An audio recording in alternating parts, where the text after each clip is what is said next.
Ayan, okay, shoutout po sa ating lahat. Ito po si Impanta Pens Vlog. Ayan, okay mga ka-Impanta, today this video tayo ay mag-install ng laboratory.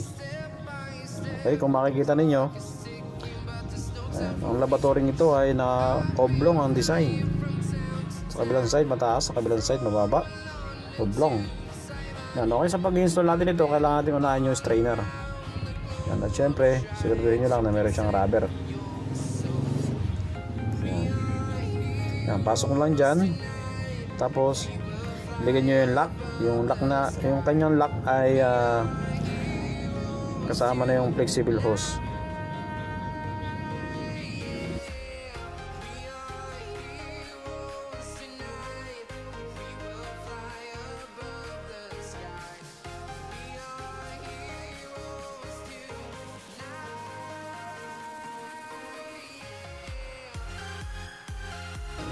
Ayan, okay.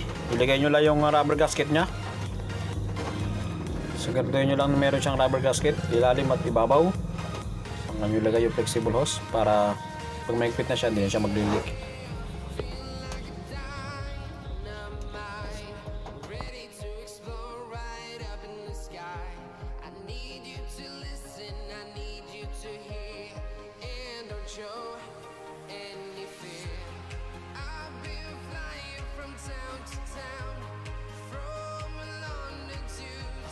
Yan, okay, mahigpit na siya, mahigpit na.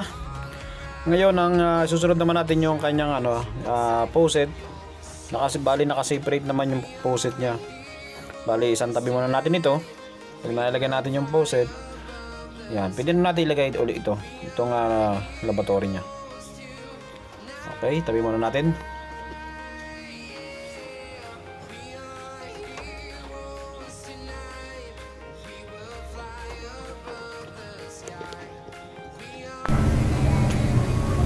Yan, okay. Dito naman tayo sa faucet nya. Yan. Bali ito ay hot and cold. Lagi nyo tatandaan, yung left side nyo ay hot at yung right side nyo ay cold. This is hot. Left side and then right side cold.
Yan, okay mga ka-Impanta, ilagay na natin itong lock ng faucet.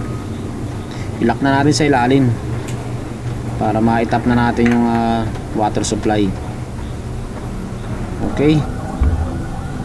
Yan, okay, higpitan lang natin ng higpitan. Tapos pag mahigpit na siya, yan, i-tap na natin yung water supply.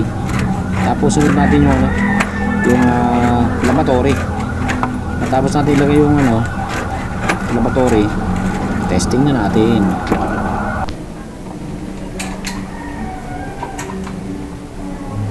Syempre bago natin ilapat yung laboratory, maglalagay muna tayo ng sealant o silicone.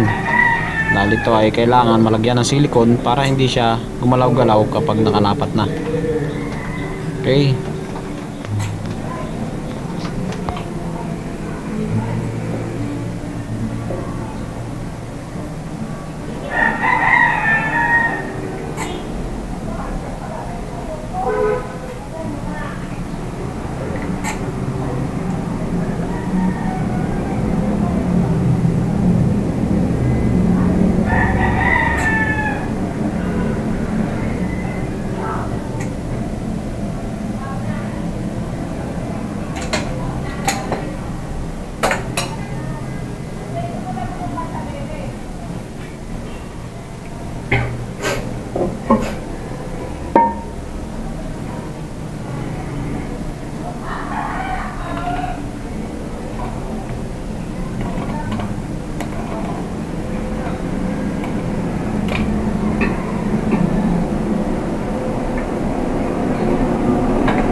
Testing na natin.